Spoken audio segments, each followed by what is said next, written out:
Welcome, everybody, to JAT Chat, presented by the Journal of Athletic Training, the official journal of the National Athletic Trainers Association. I'm Dr. Kara Radzak, an assistant professor in the Department of Kinesiology and Nutrition Sciences at UNLV, and I'm your host for today. The purpose of today's event is to provide an open forum for athletic trainers and all other allied healthcare professionals to ask questions and discuss the recently published challenges for newly credentialed athletic trainers during their transition to practice, which is currently out as an online first in the Journal of Athletic Training. Today, I am joined by two of the authors. First, we have Dr. Stacey Walker, a professor of athletic training at Ball State University. She's also the founder and secretary of the Association for Athletic Training Education. I'm also pleased to be joined by Dr. Ashley Thrasher, an assistant professor in the athletic training program at Western Carolina University. She is currently serving on a work group that's tasked with examining the needs and providing recommendations to support early career athletic trainers during their transition to practice. In order to make today's chat work as smoothly as possible, please submit your questions during the Facebook Live comment section or as a tweet at JAT_NATA using the hashtag JATChat, all one word. And at this point in time, I would like to introduce Stacey and Ashley. Thank y'all so much for speaking with me today. Thank you. Thank you for having us. Yes, thank you. So this is very timely. The first thing that I wanted to bring up is you guys utilize this term transition shock or shock of clinical practice in your manuscript. Can you describe that a little bit to us so we can set the stage of what people are undergoing during their transition? Sure. This term of transition shock was coined from nursing literature in which they were looking at that immediate, acute, dramatic stage of the process of going from a student to a professional and how they kind of felt during that role transition. And so for ours, that's something that we really saw in our results of that transition shock there was a shock of being full-time with those crazy schedules. There was a shock of making that transition and making decisions without having somebody over their shoulder or their preceptor around to help them with that. And that transition shock, they also kind of had the shock of deluge of patients that come once school gets out and they just have a full athletic training room and trying to manage all of that. And so one interesting thing about the transition shock that they found with the nursing literature is that sometimes new professionals don't even realize they're going through it until they've had a chance to look back and reflect on it. So I think that's kind of looking at that term transition shock. That's what we saw with our participants, and it emulated what they saw with the nursing literature to see when you go from that student who's got the preceptor with them to being all on your own as a clinician, it was kind of a shock in that experience. So that kind of brings up the next thing I wanted to ask you guys is, are we as athletic trainers, as a healthcare profession, are we normal compared to other healthcare professionals? And if I can take this one as well, Stacey, that's a great question because a lot of those new professionals go through this process and have that transition shock, and they go from being supervised to having that independent practice experience. I think the biggest difference that we have between us as athletic trainers and other professions is that we don't have as much of that support in those early stages. There are some organizations that do a great job with onboarding and providing some support to new athletic trainers, but when you're looking at some of the other professions, there are very few other professions that take brand new graduates and just throw them into the real world and say, here are your keys, now go. So I think that's where we're a little bit different, in which if you look at nursing and some of the others, they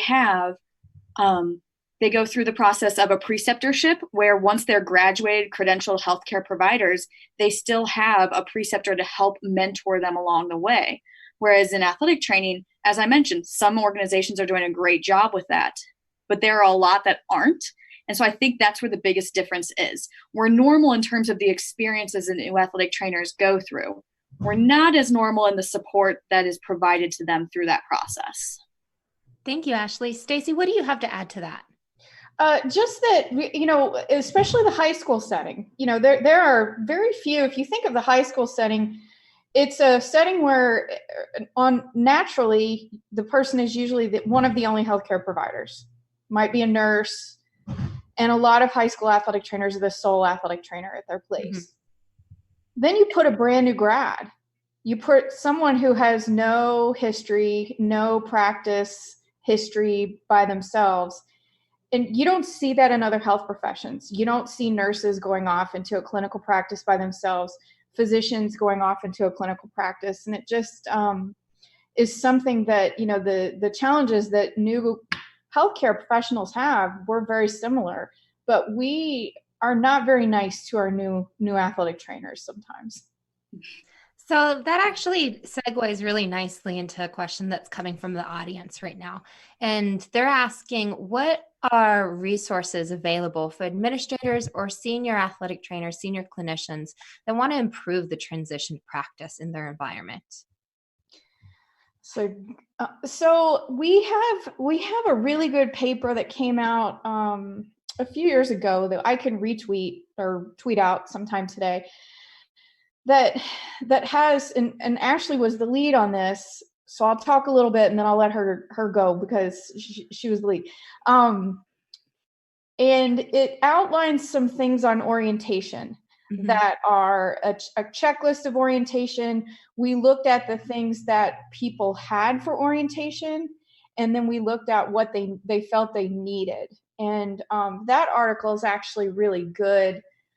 If it's a location that has an HR department, then there should be some onboarding resources in your own location. But the article is, I think, one of the most helpful things that is very applicable in athletic training. Thank you. Yeah, and if I can just add to that a little bit, what the article has is pretty much a checklist of what was being offered to new athletic trainers for that orientation. And while it doesn't go into very specific details of every single one, we do have some recommendations there in the discussion, such as one of the things that people found the most helpful was not only reviewing the emergency action plan, but actually simulating that emergency action plan. Mm-hmm. And so that would be one of those recommendations that was made. Whereas at some organizations, you just don't even have an emergency action plan. So trying to develop one was a challenge that we've seen a lot. Thank you. We'll be sure to link that to the posting for this JAT chat. So similar, what are some characteristics of successful mentors that can be modeled in athletic training to improve the transition to practice? So some of the things that we found that have been very helpful for new athletic trainers, one is to be present, and it doesn't need to be geography, but it needs to be, if I have a mentor and I need advice from them, can I text them, call them, email them a question, and will they be receptive, and will they respond? And what we found is that depending on the relationship, some people like to talk, some people like to email. So they need to be responsive to that and timely. And timely has different meanings on what's going on today. For some people, the text needs to be immediately returned because it's a quick question. For other people, it could be a conversation for the next day or a conversation later that time. The other thing is to give honest feedback and to not sugarcoat things, to not try to hurt the new athletic trainers' feelings, but to give them honest feedback. If they're not doing things correctly or if they should find a different approach, then to be honest with them and tell them that. Yeah. Ashley, sorry, go ahead. Go ahead.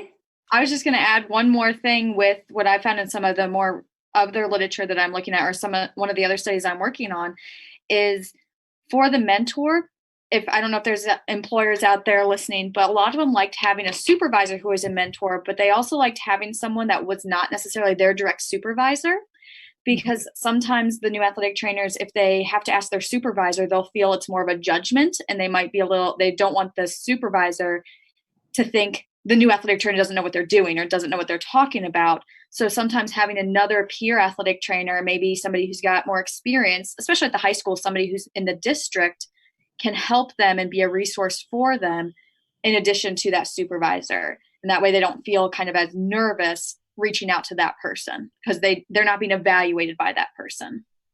That's a great piece of advice. What are any resources that are out there for somebody who might be in the position where maybe they have no immediate supervisor to serve as a mentor, or they have the supervisor to serve as a mentor, but they're looking for somebody that's outside, like you had mentioned? Are there any resources for new professionals to identify a potential mentor? I think some districts in the NATA have fleshed out or thought about doing some mentoring programs. The mentoring issue is tricky because all the literature will tell you that most mentoring relationships, if they're informal, do better than if you're assigned to someone, because just because you're assigned a mentor doesn't mean that you're going to mesh with that person. I think what new athletic trainers need to do is find someone. We've found former preceptors and instructors to be when we look at mentoring relationships, which have been the most beneficial for new athletic trainers. They've said preceptors, instructors, and even peers, which, we're starting to see the end of the post-professional graduate programs as they used to be. But even with that peer structure system, they've even used individuals as mentors for that type of situation either. I know that for new faculty, there's the NATA mentoring program from the foundation. But I'm not really at this point aware. I know I've heard rumblings of some districts wanting to match up, and I appreciate that effort. It's just tricky. A lot of times there has to be that synergistic mentor-mentee mentality of, I want to help you, you want to help me, and we're on the same wavelength in terms of communication and how often we want to talk and those types of things. I don't mean to sound pessimistic, like we couldn't do some, like the NATA couldn't do something like that and make it seem and create it and it be great. I just want to point out that it's not just because you're matched with someone, it's not always a great matching. However you find your mentor, let it happen really. Organically. Well, I think one thing that new athletic trainers could do is, if they are all alone, like at a high school or something, but reach out to other athletic trainers who are in the same district. Because I found that a lot of those athletic trainers, they have similar challenges in those high school settings if they're in the same district, and having somebody else more experienced that maybe they don't have to reach out on day one and say, will you be my mentor? But just asking questions. And mostly I found people are very receptive to helping out the new athletic trainers in their district, because it's like a family. They just help each other out. So I think that would be somewhere to start if that new athletic trainer doesn't have anyone and they need someone local. And then obviously reaching out to their former preceptors, instructors, etc. And I know that EDAC has a mentor possibility as well. So there's a question coming in from our viewers that's saying, I'm a newly credentialed AT and I'm nervous about my transition to practice without having a well-defined preceptor. What can I do now or immediately after starting my new job to build confidence? A mentor. Find a mentor. Find someone that you can talk to, someone that you can ask the questions, and don't be afraid to ask the questions that seem dumb, because everyone has had them. Trust me. Ashley, you have any other thoughts? I would just, for this, I would realize you're not alone. So when you're going into this, I think it can be a daunting, but it can also be a very exciting experience, because you're going to be on your own. Like, you're on your own as far as you don't have your preceptor over your shoulder. So it's your choice or your chance to get out there and be an athletic trainer. But as Stacey said, ask questions. Reach out for help, because there are people around that will be there to help you. And no matter how stupid the question might seem in your head, it's probably not stupid. Somebody else has probably thought the exact same thing. And so just realize that everyone is kind of going through this together. You're all on the same team. They've gone through it maybe before. reach out and ask questions. There will be people there to support you. And even if you're on your own at a high school somewhere, there's still resources that you can reach out to. And as far as gaining confidence, something that we've noticed most, because confidence is a big one. It's the first time making a lot of decisions. Mm-hmm. But as far as gaining confidence, just make the decisions. And we found a lot that when you make a decision and you're right, it really helps with that validation. And so that's how confidence grows. Because as a new athletic trainer, confidence is probably going to be a thing. And not only just new athletic trainers, but anyone changing their role, confidence is going to be a challenge. But the longer you're able to be in that role and make decisions and gain experience, that confidence will come. So just use the resources. Yeah, that was a very common theme throughout this manuscript was the confidence issue.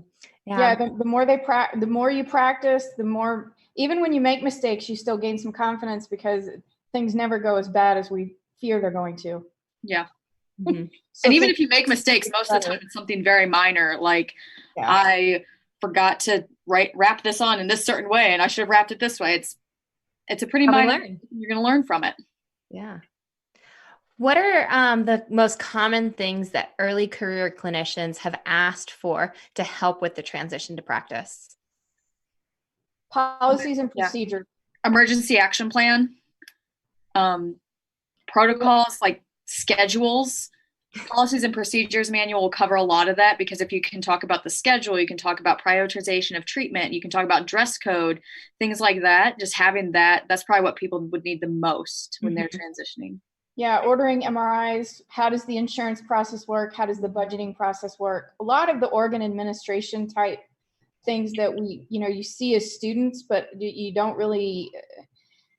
It's so hard because once you're certified, now you're in charge of those types of things, and as students, they just don't get to see as much of it. And I believe this is the article where Skylar, one of our participants, got into trouble. She wasn't really in trouble, but they didn't tell her which physician offices to refer to. Mm-hmm. And when she referred to a different physician's offices, they were upset with her. It's like, well, you need to tell employees what to do so that they refer and do policies the correct way. Yeah. Clear expectations, like very clear job expectations. Like we've had some situations where the participants didn't know if they were in a high school setting and didn't know if they could treat non-student athletes, if they could just treat general student population. Mm-hmm. And somebody came in one day, needed something as simple as a Band-Aid, and the person got in trouble because it wasn't clear in their job description. And the other thing is just a good relationship with the overseeing physician. Mm-hmm. We've talked to a handful of new athletic trainers who have no relationship with their overseeing physician. And that is a little scary. And it's no one's fault. I'm not blaming anyone. But there should be the infrastructure to provide them with the support to develop that relationship. Mm-hmm. And then the ones that do have that relationship, they talk about how beneficial it is because they have somebody that they can ask questions to, they have somebody to refer to, and they can learn from that person as well. So switching gears a little bit to before people become certified, what can professional programs do to help better prepare students for this transition?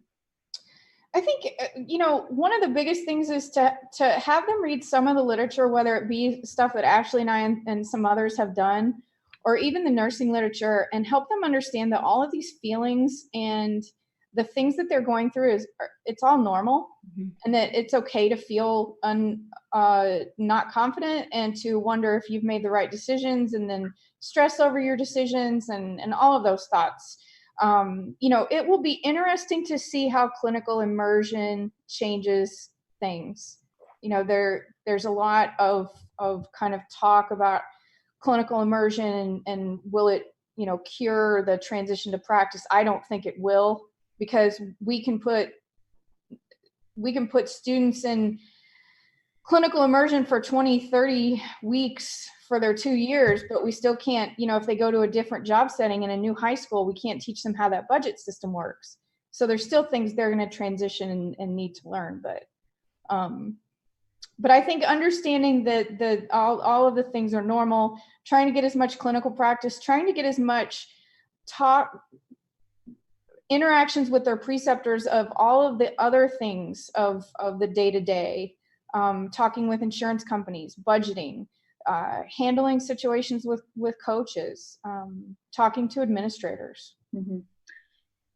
Yeah, and I would agree with that. And just we found some also research with preceptors and the preceptors that let them have experience with all those different things, talking to coaches. Maybe it's not talking to the coach in the middle of a really stressful situation, but at least having some exposure to talking to coaches, delivering the injury report.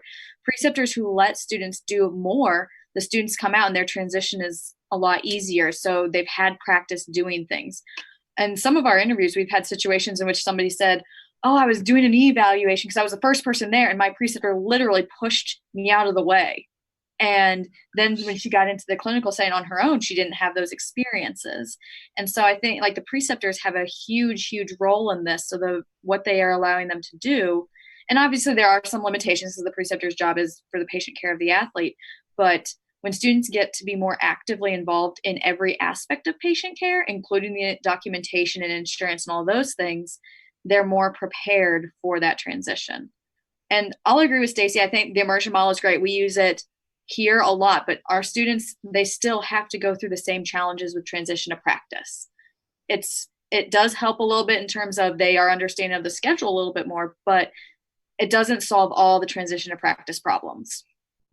Have you guys changed something in your teaching based upon what you found?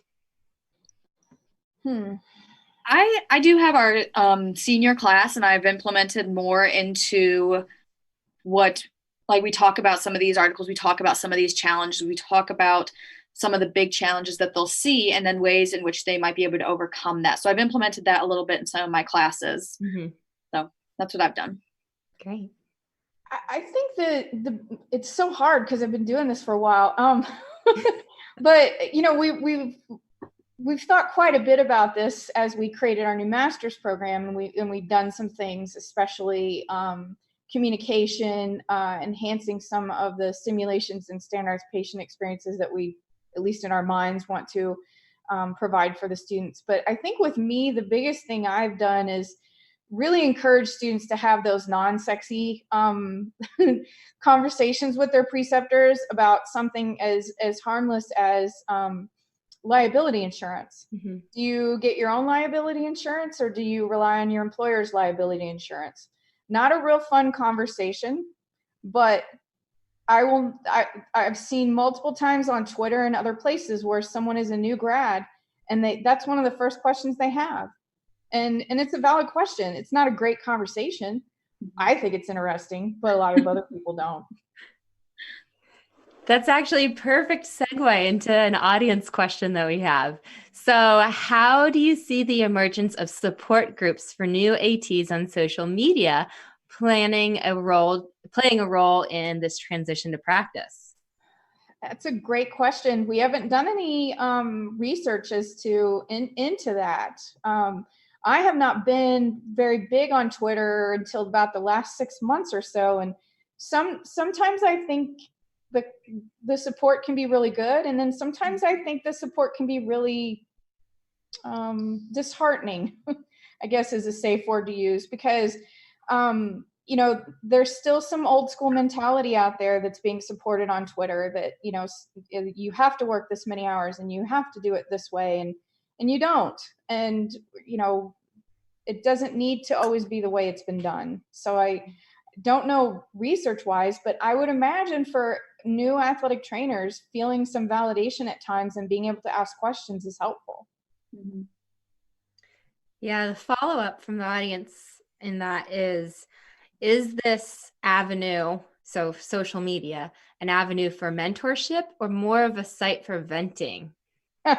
In my opinion, it's probably more of a site for venting. You know, and I'm a little old school. I think there's something to be said sometimes for phone conversations. So I do encourage new athletic trainers to try to find, whether it be texting or phone or in person, to be able to have conversations. But probably a pretty good avenue for venting. I would say there's a little bit of both. I would say definitely venting. That's probably one of the primary things. I just saw a Facebook group popped up on my recommended things yesterday about a place to vent. But I think there could be a way to reach out to other people. And I think there's an avenue for reaching out when you have questions. I think while primarily it's for venting, I think you probably could find a mentor in that area if you reached out for somebody. I think if you just ask, and we're on that, I think I'm in the Athletic Trainers Professional Development Facebook group, and because I've been in that one since it was called the YP Facebook group, and people reach out to others and they do get some advice sometimes. So if you're looking for a mentor, I'm sure you could reach out and find one there. And like Stacey said, after that, once you've identified that person, you could probably follow up with a phone call, follow up with texting and things like that to make it a little bit more of a like back and forth type of relationship instead of a one-time seeking advice. So I think it could be useful beyond venting, but I think a lot of it probably has some, and sometimes venting is good. You might need to get some frustrations out, but I think you could use that if as a way to find a mentor. Great. So circling back to the findings that y'all had in your recently published manuscript. So we already talked a little bit about how there were some differences in secondary schools in regard to policies and procedures and not having a direct supervisor. But did you see any differences in the challenges for those that were graduate assistants versus those that did not go the graduate assistant route, or those that were in an entry level at the master's versus a professional level undergraduate degree? You know, we actually found that pretty much everyone, regardless of setting, because we did a quantitative study along with this as well that was published earlier this year or last year. I don't remember exactly when it was published, but that regardless of setting, regardless of educational route, whether it was a bachelor's or a master's, graduate assistantship or not, everyone is having the same feelings of kind of that shock. They were having similar challenges. And the biggest differences were certain GAs, and I'll say certain because not all graduate assistantships had this, but certain GAs had more orientation and more mentoring. And I think that was kind of the biggest difference on that. And some GAs, they were in a secondary school setting where they were just said, here's your school, now go work.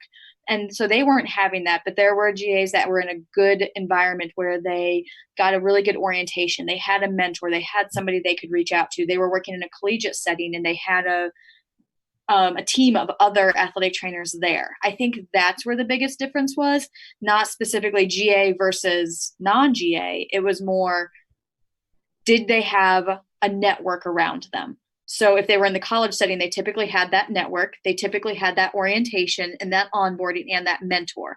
So I think it was more, not so much GA, non-GA, it was more college versus some high school settings. And as I mentioned, some high schools, they do a really great job. Some of them are working, they've got a really great system set up, but there's a lot of them that have really nothing. And so I think that's where the biggest difference was. Great. Was there anything that surprised you with your findings? Something that you weren't expecting, Stacey? I think just the thing, the knee jerk that comes out to me right now is the lack of relationship for some of those athletic trainers with their overseeing physician. And when I say lack of relationship, I literally mean lack of relationship. I mean that I've met them one time or I've never really talked to them before. That just seemed really unfortunate. Mm-hmm. And for you, Ashley, anything surprised you?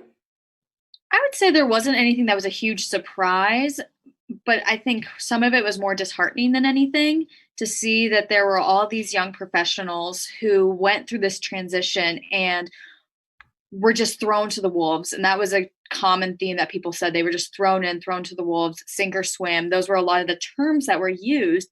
And so I think that's just a little disheartening to see when all of us are going through this together. We're all working towards the same goal. But there are so many people who, when they come out, they just don't have the level of support that they should. Because when I look back on mine, I had a great support system, and that really helped mold me as a professional. But when I see other people that don't have that support, so that it's not a surprise, it's just a little disheartening. So my last question for y'all is, what's your biggest take-home message from this? I have a take-home message that it relates to our findings, but I just want to make one thing really clear. These are some unfortunate situations for everyone. The athletic trainers in the high school setting, the athletic trainers in the Division 1, 2, and 3 settings are not hiring new athletic trainers hoping they'll fail. They're not hiring them saying, you know what, I don't care if they have orientation or not. We're all stretched beyond our limits at times. And sometimes there is no one to develop the onboarding that should be offered. Mm-hmm. And so I just want to make really clear that we value the employers, and we think the employers want to do a good job and are doing the best they can. I don't know if I'm coming off the right way or not, but I always feel at times when we talk about this that I feel like there's that other person in my head going, you're employer bashing. And I'm like, well, that's not what I'm trying to do.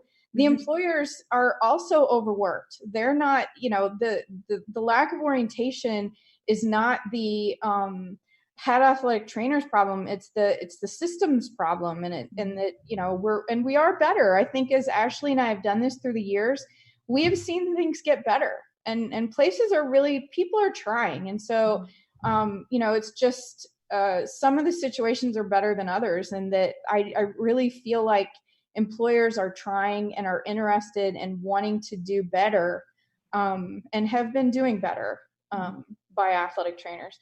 The biggest take home I thought from the article was that we're not that different than everybody else, that we have the same insecurities and challenges that other healthcare professions have. And, that's a good thing, right? I mean, it'd be different if we somehow had something vastly different or worse. And so we're just like everybody else. We have the same similar insecurities and challenges anytime we change jobs, really, or transition. Thank you. Ashley. I think I want to echo what Stacey said, because I think she said it really well in terms of there are people out there that are doing great things and doing what they can, because she's right. We're not employers and new athletic trainers. Nobody wants them to fail. No. We want everyone to be successful. The ultimate goal is to provide excellent patient care. And so everyone's trying to do what they can. And I think the biggest take home is that there are things and challenges that new athletic trainers will have. And now that we've looked at some of these challenges and we have a little bit of an idea, it can help us as we support new athletic trainers through this transition. And I think in a lot of ways, people might not know where to start, or they're doing things and they're doing great things, but this just gives us a little bit of information of what can we do to help those new athletic trainers. So if they've got a great system going, fantastic. This is a validation for it. If they're trying to develop a new system to support them, this can just give some ideas of somewhere to start.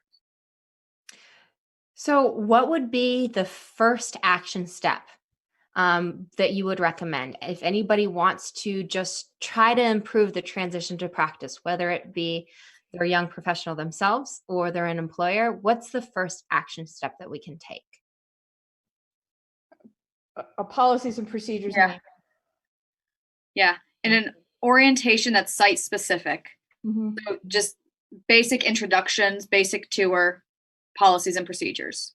An ongoing orientation, not something that is just one day, but maybe once a week. And I know there's usually staff meetings once a week or once a month. There's no perfect system with that, but something that's ongoing, that's deliberate, that's a check-in with them every now and then of how are things going, what can we do better, what do you need? Yeah. Great. Well, thank you guys so much for joining me today. I think it was a very enriching conversation and a lot of next action steps that can come out of this. Again, the work by Dr. Thrasher and Dr. Walker is available online through JAT. And just a reminder that all of our material on the Journal of Athletic Training is open access. So you have opportunities to download and to send it to others who might be interested as well. Thank you, everybody, for joining me today. And thank you again to Dr. Walker and Dr. Thrasher. Keep looking at the JAT social media sites. We're going to have some really great content coming on about the upcoming special edition on sports specialization for next month's JAT across all the platforms, JAT Chat, JAT Cast, and the AT tapes. Thank you again, everybody, for joining us today, and have a wonderful day. Thank you. Thank you.